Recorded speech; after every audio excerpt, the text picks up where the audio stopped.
Hey guys, for the rugby obsessed amongst you, I just wanted to update some of the stuff with the what's going on TV in the USA in terms of rugby. We've got loads of games. I know for most of you, you presume the season's over with the Aviva Premiership finishing and the Pro 12s finishing. But there's all kinds of things going on. The British Lions tour is just about to start this coming weekend. ESPN 3 have gotten the rights to that, so they're going to be showing it for the next whatever it was, is it 2 months, 40 days, something like that. So it's a lengthy set of games with obviously hugely high quality amount of rugby going on.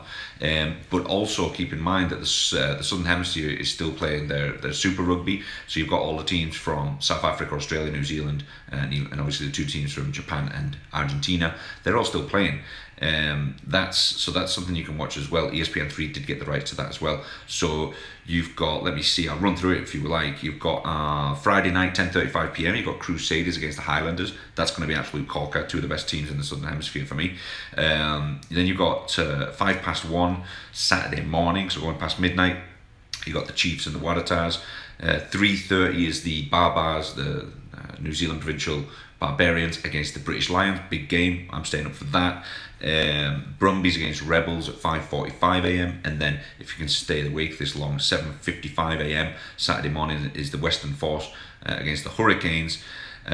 They are also showing, which another huge game is the French top 14 final, which is Clermont against Toulon. That's happening on, let's see, that's 2:45 p.m. on Sunday. So hopefully you're taking notes of all of this so you can catch all of these games on the ESPN3. That's online, right? You can also, if you've got Apple TV, you can find it on their app there. That's where I usually watch it. NBC, obviously, they had their final of the Aviva Premiership last week.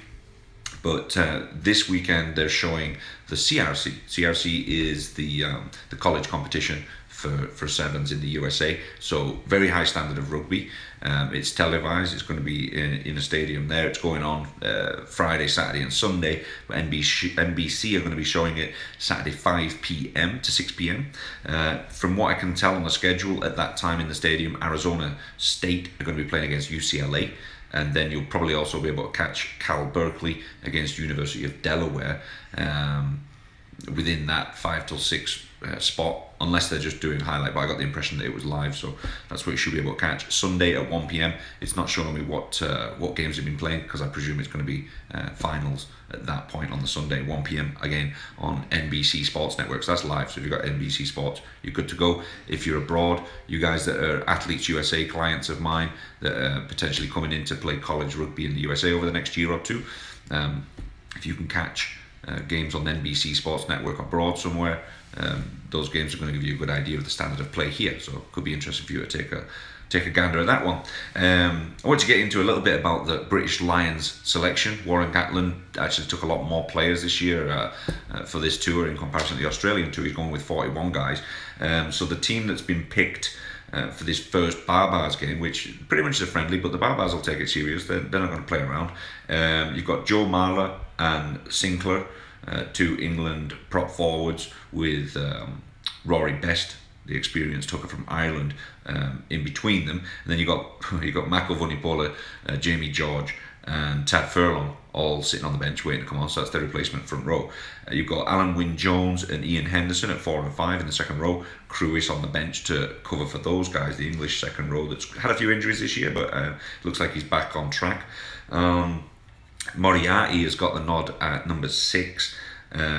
Warburton, the captain and the Welsh captain and British Lions captain, got the selection at number 7.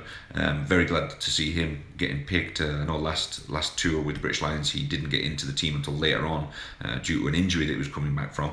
Got injured again this year. Looks like he's back on track, and this is maybe a good time for him to test himself against a good Barbars team. You got Tipperick on the bench who's a good flanker that can recover or cover for them. Falatau at number 8, which makes sense. Moriarty can fill in for him at number 8 if he needs to go off. I think they're a little bit light at number 8 with Billy Vunipola not making the trip due to injury in the final there a few weeks ago. So that's a big letdown, but we'll see what goes on there. Laidlaw from Scotland, another last minute pick.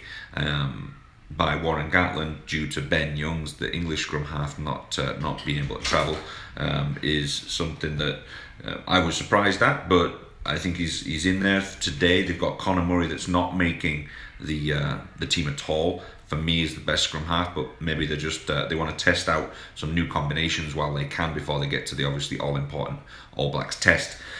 Sexton at number 10 with Farrell available to come off the bench to replace Sexton if needs be. Seymour is your first winger.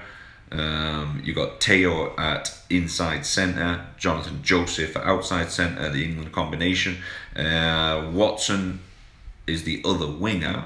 Fantastic news for me. I'm very happy. I really like that kid. And then Hogg, easily the best fullback in the world right now, really is on form.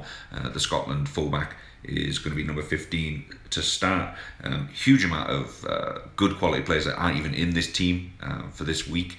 So I'm sure they'll get tested in the midweek games next week. I believe they're playing the Blues on a Wednesday the following week. So I'm sure that'll be televised on ESPN3 as well. So I just wanted to give you a rundown on that. Any kind of news? I know there's some kind of news about some professional 7-a-side professional league coming in. It's going to start in 2018. Just heard about that yesterday. So that Sevens Pro League finally, and it sounds like the adjusting the Sevens rules to make it more attractive for television in the United States. So we'll see how bad or good those changes are, and I guess they're gonna roll that out 2018, which is just around the corner, really. So that's me for today. Hope you enjoyed this. Questions, comments, all that kind of stuff. Shoot me an email. Call me, I don't know, whatever you want to do. Cheers guys, see you later.